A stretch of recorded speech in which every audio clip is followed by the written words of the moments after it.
Bonjour chers internautes, bonjour chers téléspectateurs de la chaîne Obolingaka Mingi Prince Ngangu TV. Lelo lesu tokuta na émission na bino bolingaka mingi bokoko na biso o to pesaka bino ba recette ba remède o esungaka biso nyonso. Ngai présentatrice na bino bodo mesala kolana na chaîne maman Fidélie Bokichem na pesi bino nyonso mbote nazanga mokote nazana maman tozalaka na ye tout le temps azalaka na complicité na ngai toyebi. Bonjour maman. Bonjour maman Fidélie. Nalingi se présenter parce que zali muto yo zali abonné na émission na biso mais zala bato mususu bayebi yo te bako sepela pe bayeba o azala biso na plateau lelo pe sa biso kombo na yo pe ozali nani po salaka nini. Merci maman. Kombo nanga mama Jackie Nzaba naza infirmière pe naza mutu oyo nzamba salinga grâce ya koleka liboso na bino kokabola bino biloko oyo ba bien fait onga na mona kana kati na plante. Merci beaucoup maman Jackie. Ya solo na émission na biso so lelo o bozali kolanda.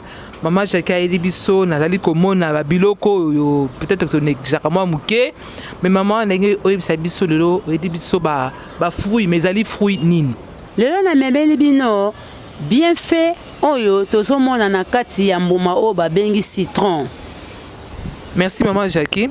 Ya solo biso balandi biso ba congolais to mesana penza kolia fruit ba bengi citron te hein bato msu babanga ngo to nango élevé ya acidité o ba problème ya estomac o problème boime le li biso citron maman expliquer biso citron ngo o yeli biso ngo na toko saila ngo ndenge nini.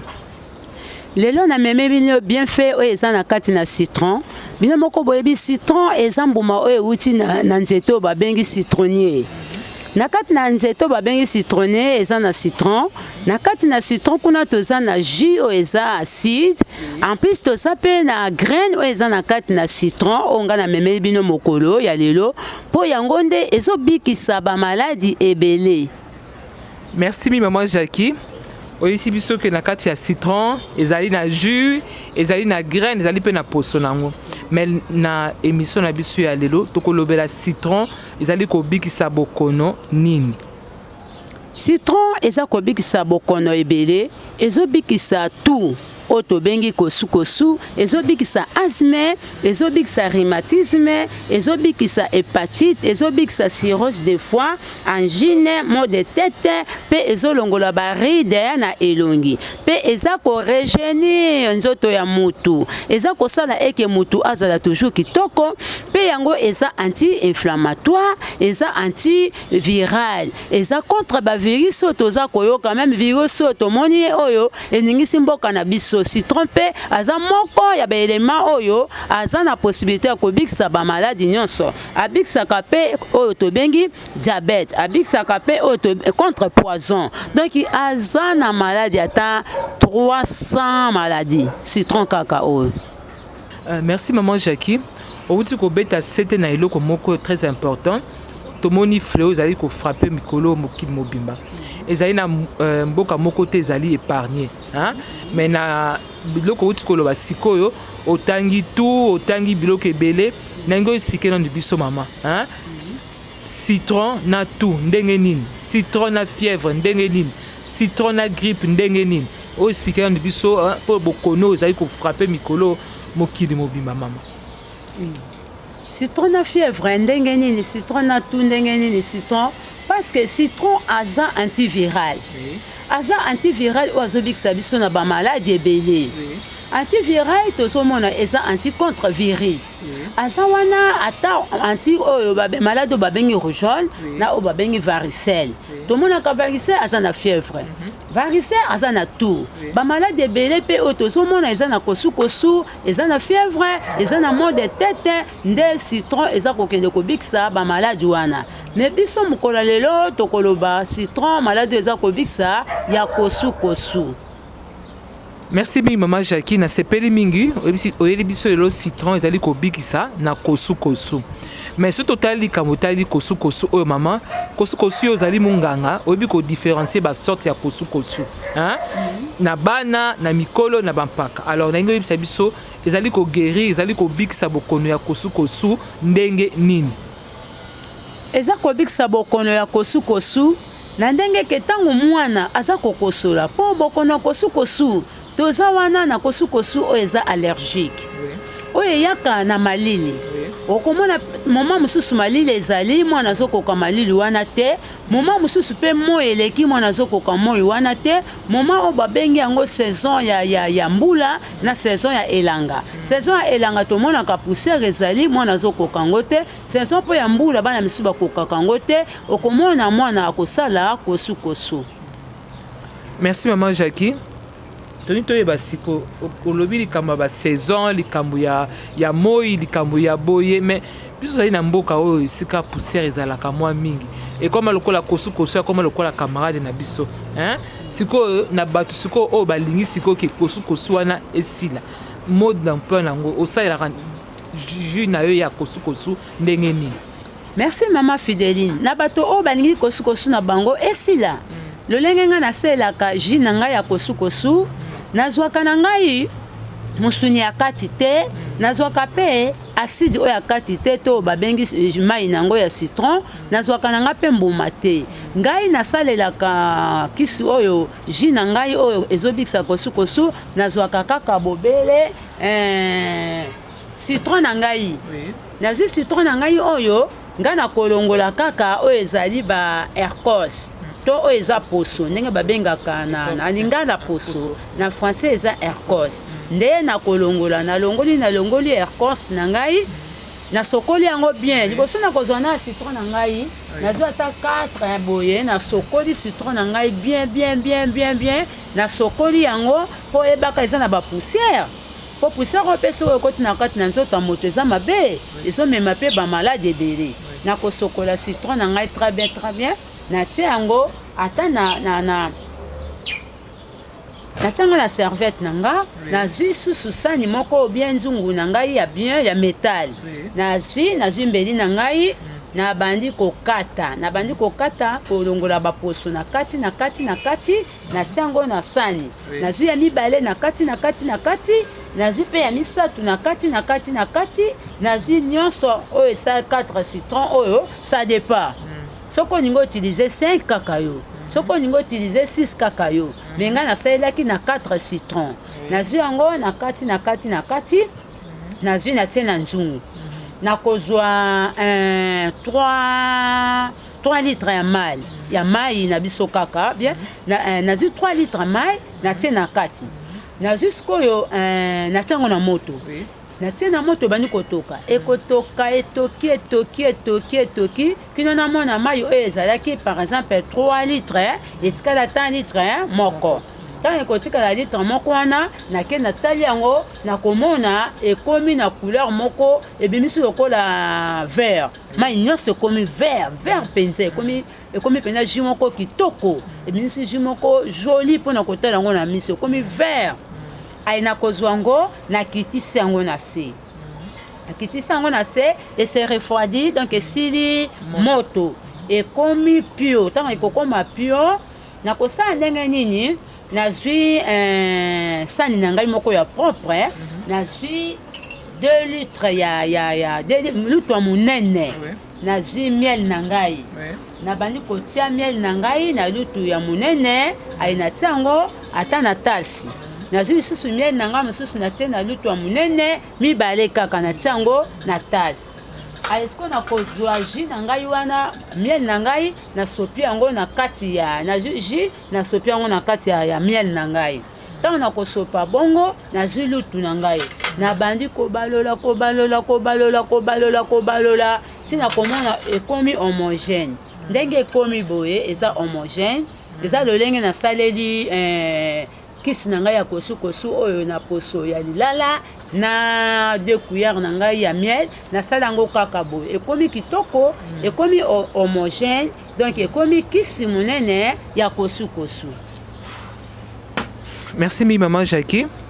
Siko question mosusu ezoyela ngai mama kosu yango ezalaka na mpe na ba age pe te est ce que kisi oyo eza kisi moko mpona bato ya age ya moke, age ya mikolo ou bien bana na biso bandi kokola babandaka komela bakisi yango epuis ezali kisi moko ezali préventif eza curatif talaka bokono na mikolo oyo ebeti mokili mobimba.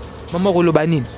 Mama Fideline, eza kisi moko eza na age te mokolo te mwana moke te.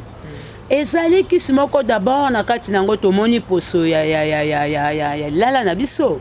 Eza bien tomoni pe bien na biso. Donc eza wana eza na acidité. Eza na ngai te. Eza bien mutu nyonso akomela yango ata mutu estomac akomela yango ata mokolo akomela cuillère moko ya munene na tongo na pokwa mwana moke akomela cuillère ya café na tongo na pokwa eza kosunga mpona bokono ya kosu. Tomoni pe mikolo ndenge kosu ezali tomoni na kati na maladi na biso oyo ebeti mokili mobimba tomoni kosu eza na kati eza na fièvre eza na mal de tête. Alors citron aza na base ya kobikisa basigne nyonso wana basymptôme oyo tomoni na maladi eza kobeta mokili. Citron aza capable ya kobikisa bamaladi wana nyonso comme traitement préventif et curatif. Merci maman. Nangi natuna nanu mama Jackie natuna nanu motuna moko nanu omoni biso tomesala kolia citron te tobangaka citron baefe nango ou bien mutu bon na zandu mpenza bato bakipaka yango lisusu te neti par exemple biso bokono nango nanu ipene eye mpe ya makasi na mboka na biso te bato peut-être ebandi bango mwa moke toki koconseille bango babanda komela jus na bango ya citron de façon c'est que bazala na makasi na nzoto ou bien ndenge nini. Eza malamu mama Fideline. Citron biso tomesana tango oke wenze osombi kaka orange. Oke wenze osombi kaka ata anana. Mais tobosanaka citron. Donc ande citron aza eloko oyo esengeli eza na bandako na biso parce que aza antiviral. Aza ko jouer na virus. Tango oza kosalela citron na yo aza wana immunité na yo oyo eza na kati na nzoto ekozala makasi. Ekolite na bamaladi nyonso bamaladi eza libanda nyonso ate beti yo okoza frappé nango te ata grippe ngai koya ya makasi beti toute la population ata épidémie ya maladi moko eye mais na mutu oyo aza kosalela citron grippe ekobeta ete na mutu aza kosalela citron ata babe épidémie yango ye ekebeta ete parce que epesi déjà anticorps na ye makasi anticorps aza soda oyo aza na kati na nzoto tomonaka soda tanga aza bien armé akokende penza na bitumba makasi neti citron aza wana na beleme ebele na kati nango anticorps wana tango ozosalela citron aza na anticorps azopesa nzoto na yo makasi aza défense contre microbe ata microbe eye ekosala yo eloko moko te mpo ekuti déjà élément monene citron eza na kati ya nzoto na yo yango tosalelaka yango eza malamu mpona biso. Merci maman Jackie. Mais tout le monde dit que la tuberculose bakosolaka. Est-ce que tu peux conseiller bango pepo na peut-être moi thérapie na bango moi ekota po moi soulagement na nzoto pe ba melape je na biso ya citron. Ya sola mama Fideline. Na moto oyo aza kokosola bien aza na maladie o babengi yango tuberculose. Babengi yango kosu tuberculose. Mutu wana pe asa capable ya koutiliser jus na biso oyo tomoni ya citron. Soit ye akosala boyo azwi Hercos. Akati Hercos oyo ya citron akati ata 4 citron oyo asokoli yango malamu asokoli malamu azwi mai atie na moto. Tango mai wana ekotoka makasi etoki penza. Azwi mai wana asopi yango na nzungu oyo atie poso na ye ya citron. Atiki yango efandi ata 15 à 30 minutes donc c'est refroidi. Tant que c'est refroidi wana ekomi déjà traitement na biso pona mota tuberculose. Ya komela yango na tongo na pokwa. Akomela verre moko na tongo verre moko na pokwa ekosunga pe mutu oyo aza na bokono ya kosu ya tuberculose. Merci maman Jackie. Na moni na citron neti ceux qui na comprendre yo mama malamu pour la kosaila ngo c'est-à-dire ezala na balolenge mwa mingi. Lolenge mususu ezali olongoli kaka bekos. Lolenge mususu otie na ba poso nango. Lolenge mususu soki na ba graine mama expliquer na biso po mutu mususu azali akozwa kata mususu ngo lobi poso. Mususu akolia o ezali na kati misuni. Mususu bambuma to boaka mama expliquer na biso. To kosaila donc citron na mobimba nango nyonso. En tout cas, bandeko na ngai citron aza te eloko akobwaka te. Kasa nango kutu aza pe traitement. Kasa nango na ka fièvre okokozwa kasa citron. Po lelo toza na matière kaka ya citron. Ozu kasa citron, ozu pe bakasa mususu o natangi kombo te mukolo koya, tokotanga kombo nango le toza na citron. Ozu kasa citron, ozu kasa mususu, ozu kasa mususu otokisi yango. Ofiniki wana aza kobikisa pe na ba malade ebele, azo longolo fièvre, azo longolo ba malade banzoto pasi kaka kasa citron. Graine na ye pe aza traitement. Mwana oyo omoni mwana wana aza mini na kosanza akomi na banyama. Okokozwa ka graine na citron o pile yango. Otuti yango alembi makasi. Na mukolo nde akozwa atafuni na ye alongoli kaka mwa poso moko nyoya akati atafuni mwana muke graine wana kaka otuti yango tie mwa mai muke ameli kuya moko na tongo moko na pokwa pendant 3 jours nde pona vers intestinal na banyama aza wana même na mai na ye eza traitement na muto aza na estomac aza pe capable ya kozwa mai na ye ya verre ya moto ya mai na ye na verre azwi kaka jus de citron atie ameli ekosunga ye na problème ya nini ya douleur estomac. Mutu oyo aza na malade mususu kaka écorce neti mutu oyo aza na grippe ye akosalela kaka citron mobimba nango. Mobimba na okana baposo boye akati nyonso tu wana akati azwi atiango na kati ya verre wana atokisi ameli yango nde kotraite na ka ya grippe. Merci mi maman Jackie. Tomoni que citron eza na ba vertu ebele hein? Oui, maman. Tomoni en tout cas maman kolia komela ezaka penza eloko ya motu ya mama explique na biso po tomoni on dirait bien ti ba bato muso mona ke non malamu kutu tiango peut-être na elongi ke amela mama olobi na ye nini hein importance ya citron amela tomela yango mikolo nyonso tosala ndenge nini. Citron eza eloko tosalelaka yango ntango nyonso na bandako na biso. Citron ezali ntango nyonso mama ata na te ola neti mikolo oyo toza na virus eza antiviral.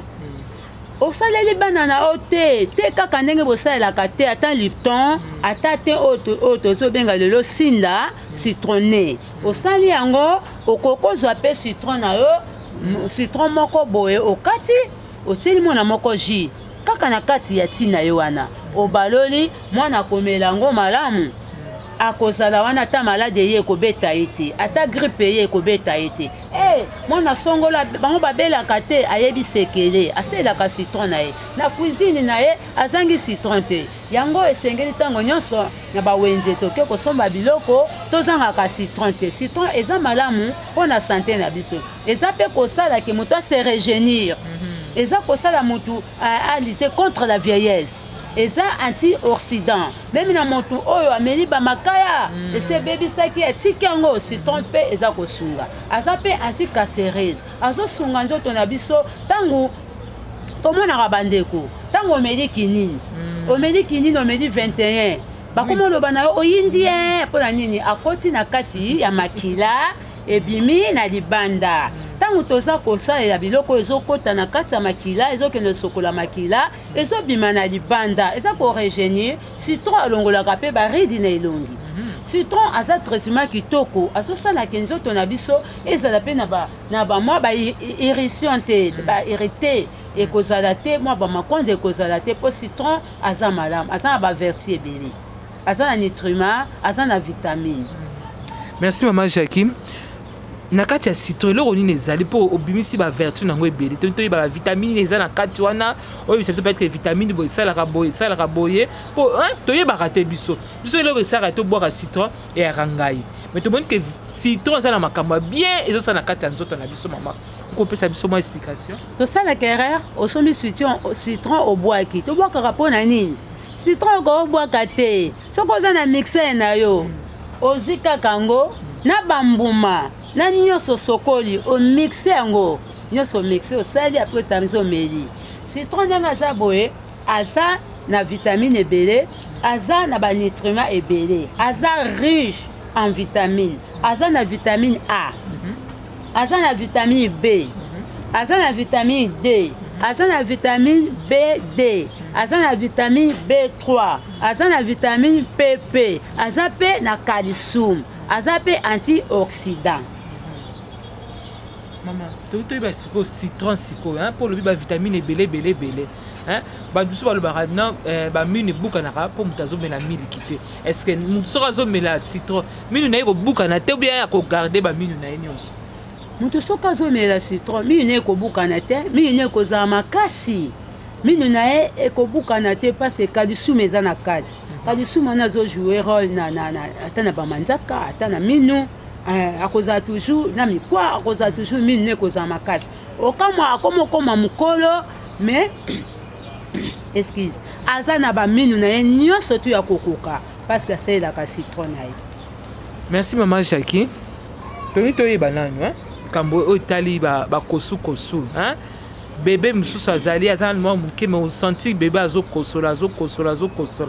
Est-ce que moyen mpe ezali topesa ye mwa jus oyo ezala mabe mpo na bebe te ube jus na biso ou bien nini ezokosala ke tobika contre bokono ya kosukosu ezala mwa age moko mwana efo abanda komela to tobanda na bebe tino na kimokolo? Citron eza malamu, esengeli kobanda mwana na citron na age na ye ya mokie. Na age ya mokie okokosela pe mwana citron neti bandeko na biso mosusu bakendaka ke osomba jus de citron na kini marché asombi ndenge pe mama okokosala pe jus na yo ya citron boye oza komelisa bana ata ya mokie aza komela parce que citron eza kodefendre biso contre bamaladi ebele. Ntango mwana aza komelaka citron na ye eza malamu mingi, aza kogarde pe collagène. Collagène eza liquide eza kuna na kati ya nzoto ya motu. Ntango citron aza korejeunir même na collagène wana ekozala toujours eza ka malamu, aza kobakisa yango. Mokolo mpe esengeli kosalela citron. Okama okomi na baage moko ba 60 ans boye oyo ekomi kokweya parce que collagène esili. Collagène aza pe na kati na citron po aza anti o aza kolite contre vieillissement. Donc maman merci mingi na explication tu kopesa biso tomoni penza ba vertu ya citron. Maman Jackie globali na suko koloba na bato po ezalaka kosukosu muke tosomi kisi ya mindele mama koloba na biso ni pona kosukisa. Liloba suka na koloba na bino ba nyonso bozolanda biso esengeli na cuisine na yo kozangaka citron te. Tango ke oenze mama ndenge ozangaka kosomba mungwa te, kozanga kosomba épice te, kozanga pe citron te na kati na ndako na yo. Oza pe capable ka na biloko ndenge olambeli bana ozi pe mai ya jus ya citron otie mopanzi. Bana baza kolia moko pe bakokozwa jus ya citron na bango batie ata na makayabu na bango ezaka très bien na mopanzi po ezobatela bana contre bamaladi. Mwana kokozala pe rougeole ye beti bana nyonso me ya yo bazaka épargné na rougeole parce que ozosalela nini jus de citron. Tosalela yango ntango nyonso tozala nango na bandako na biso po eza malamu mpo na sante na biso eza kobikisa bamaladi ebele na banjini eza kobikisa. Merci beaucoup bandeko batali touti kolanda maman Jackie. Lelo ayebi biso traitement moko très important ezali kosukosu mais kobikisa kosukosu na biso tomoni maman Jackie a utilisé nini oyo ezali citron oyo toutilisaka mpenza te na miel na biso. Yango tokosenga na batelespectateur na biso moko tozala bato tozonga na biloko oyo nzambe apesa oyo ezali facile oyo mpe ezali na porte ya mutu nyonso. Ba citron epe na biso na mboka na biso eya na talo moko ya se oyi kosomba citron na yo osali mpe nani kisi nde mama Jackie auti koloba na biso mpe mwana abiki ke kobimisa bambongo ebele mpona kosomba bakisi ya bana.